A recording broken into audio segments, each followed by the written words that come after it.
ሶፊ ትናንት አንድ ቃል ተናግረህ ነበር። የተናገርከው ቃል ምንድነው? የአውሮፓ ቻምፒዮንስ ሊግ እነዚህን የመሳሰሉ ጨዋታዎች እንዴት በተመሳሳይ ሰዓት ያደርጋል?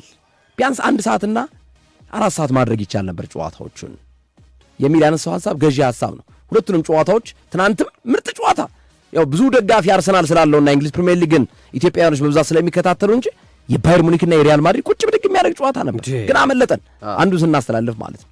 ተመልካቾቹም በተመሳሳይ ዛሬም ባርሴሎና ከአትሌቲኮ ማድሪድ ደጋግሞ የተገናኙ ቡድኖች ናቸው፣ በደንብ ይተዋወቃሉ። ሌላኛው ፓሪስ ሰን ጀርመን ከሊቨርፑል ዴዝሪ ዱዌ አንድ ነገር ተናግሯል።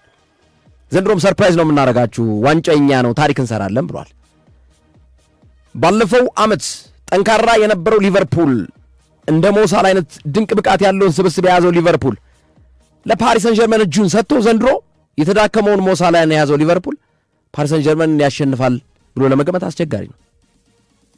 በመልሱ ጨዋታ ምናልባት የሚፈጠረውን አናውቅም። በዛሬ ምሽቱ ጨዋታ ግን ነገሮቹን ወደ ፓሪስ ሰን ጀርመን የሚያዘነብሩ ናቸው። አሊሰን ቤከር የለም፣ ግብ ጠባቂው ማማርዳሽቪሊ ነው የሚገባው። ሞሳላ ብቃቱ እንደዚህ ነው ወይ? ከዚህ በፊት እነ ሉዊስ ዲያዝ እነ ፈርሚኒዮ የነበረበት እነ ሳዲዮ ማኔ የነበረው ሊቨርፑል እና አሁን ያለው ሊቨርፑል አንድ ነው ወይ? አንድ ኢኪቲኬ ብቻውን ነው የሚታገለው። አሌክዛንደር ኢዛክ ተመልሷል፣ አዎ፣ ግን ከጉዳት የመጣ ነው። ምን አይነት አስተዋጽኦ ይኖረዋል? በሊቨርፑል ቤት እንደ ኒውካስል አይነት ብቃት እያሳየን አይደለም። ምርጡን ሊቨርፑል ባለፈው ሰዓት ምርጡ ሊቨርፑል ለፓሪስ ሰን ጀርመን እጁን ሰጥቷል። በፓሪስ ሰን ጀርመን ነው ባይዘው ጉዞ የተደናቀፈው ላስት ይር ታስታውሳለህ ሶፊ? ልክ ነው።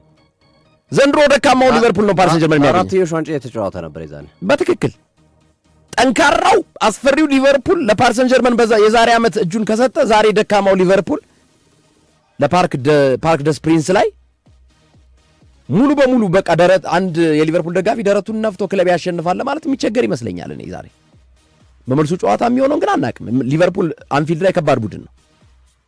በዛሬው ጨዋታ ግን ፓሪስ ሰን ጀርመን በጠባብ ውጤትም ቢሆን የተሻለ አድቫንቴጅ አለው ካለው ስብስብ አንጻር ማለት ነው።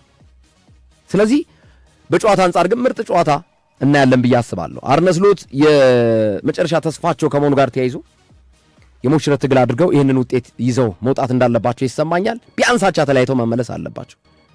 አለበለዚያ ግን ሊቨርፑል አደጋ ሊፈጠርበት ይችላል። ፓሪስ ሰን ጀርመን ቼልሲን እንዴት እንዳደረገው አይተናል።